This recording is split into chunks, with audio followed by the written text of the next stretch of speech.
Hello guys! So, welcome back sa aking YouTube channel. So, guys, long time no see tayo. Ang tagal kong hindi nag-vlog. So, ngayon is naka-lunch break ako sa work.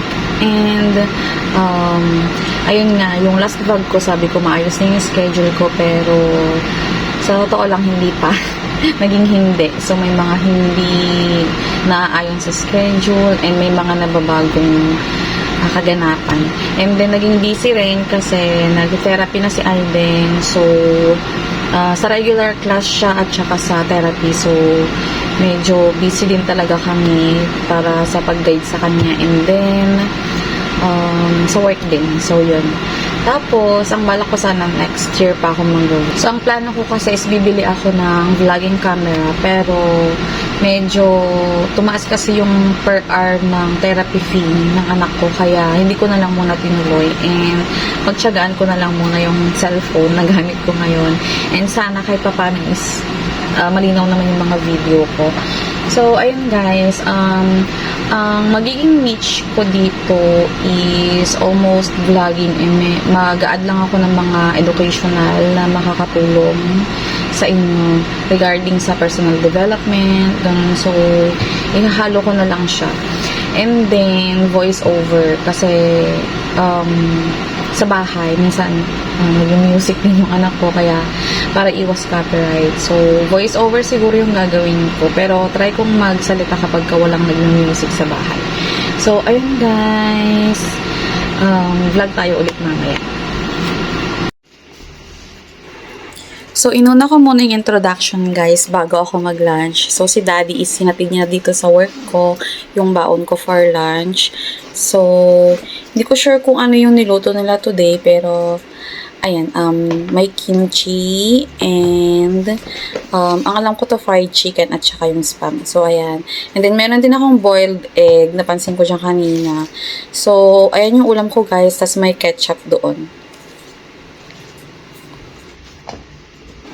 Malapit lang naman yung bahay namin dito sa work ko, kaya minsan hinahatid na talaga ni Daddy. And ayun nga, napapansin din kasi talaga namin na mas nakakatipid kami pag babaunan niya ako, kasi yung lulutuin nila sa bahay, same lang din yung kakainin ko.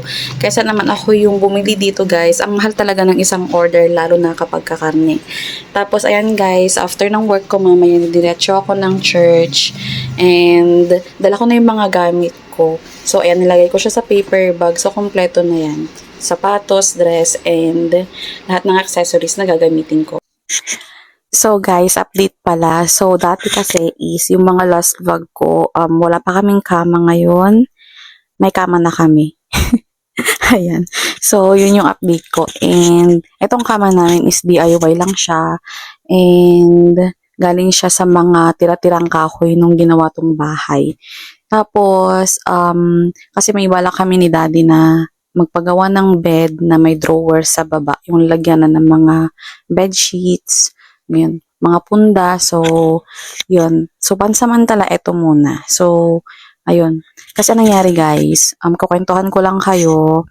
Sabi kasi ng mga matatanda, so, yun. May time kasi nagkasakit si Aiden, mga bandang August yon. So, lagi siya pa balik-balik na sipon, na ubo. And may nakapagsabi sa amin na hindi daw talaga maganda na ano ka sa flooring. Mas maganda kung nakakama pa rin kayo. So, yun, nung nagkama kami, ayun, salamat naman sa Diyos dahil hindi na siya ulit sinipon tsaka inubo. So, feeling ko na-absorb ng lamig, then naka-aircon pa kami. So, ayan guys, ang kalat ng room ngayon. And mag-aayos lang ako kasi patulog na rin kami. And regarding naman sa aming sari-sari store guys, is very hands-on si Daddy kasi siya yung nagmamanage. And mabilis talaga maubos yung mga paninda namin sa ngayon. Kaya, ayan, lagi nagre-restock si Daddy. And then si Mama hindi na bumalik ng Manila, nag-stay na siya dito sa bahay. Yung kapatid ko naman bumili ng 2 Uratex na foam. Yung isa is queen size and yung isa naman is king size. Kasi guys, lagi kaming may bisita dito sa bahay.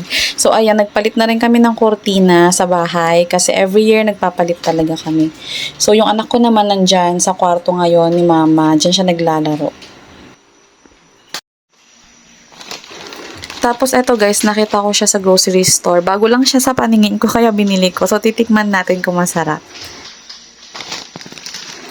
And then eto, thank you pala sa aming barangay kasi nagbigay siya ng handa. So bundle yan. So ihahanda or iluluto namin siya for New Year.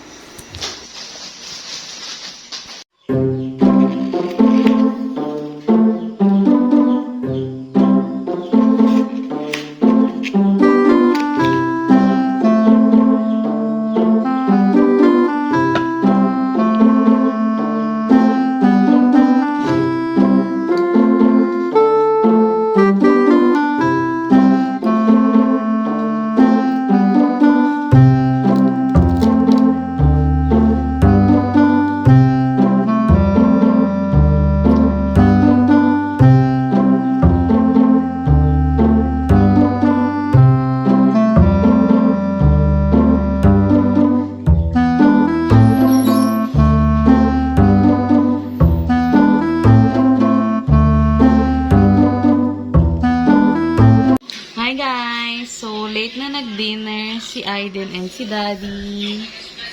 So, ayan. Ito kasi nag-nap siya kanina. Kumain muna siya ng kanin. Tapos nag-nap siya. Kaya, 8 na silang kumain. Sabay sila ni Daddy. Alam nila guys, is lechon. Tsaka yung binigay ng kapitbahay na ayun, lechon pa rin binigay ng kapitbahay. Tapos, tinola naman yung kay Aiden. Okay, Aiden, how are you? I'm good.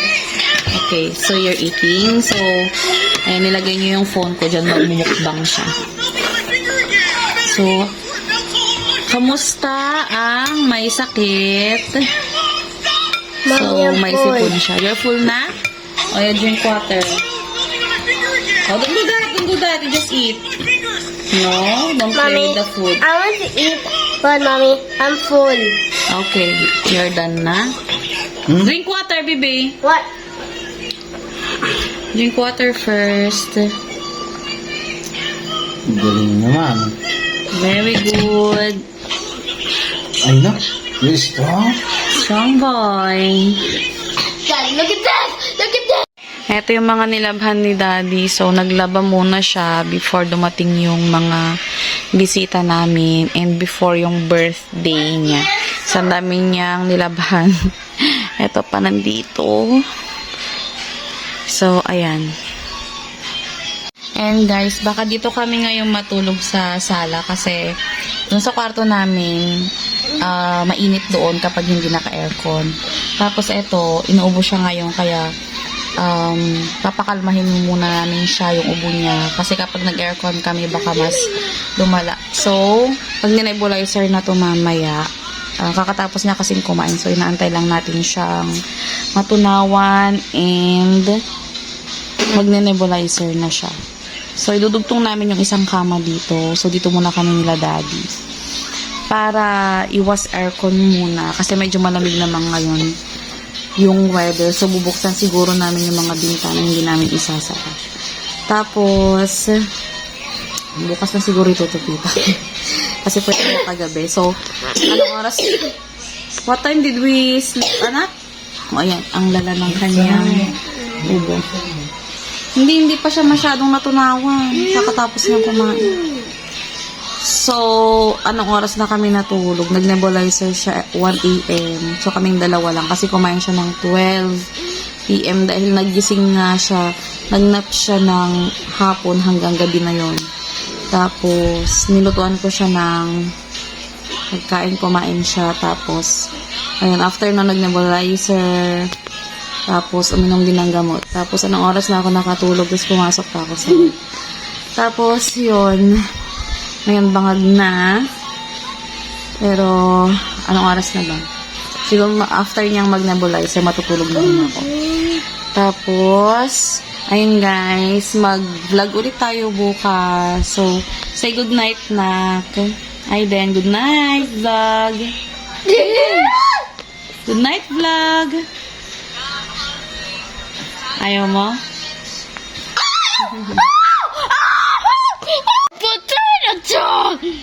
So, bukas na ulit tayo mag-vlog, guys.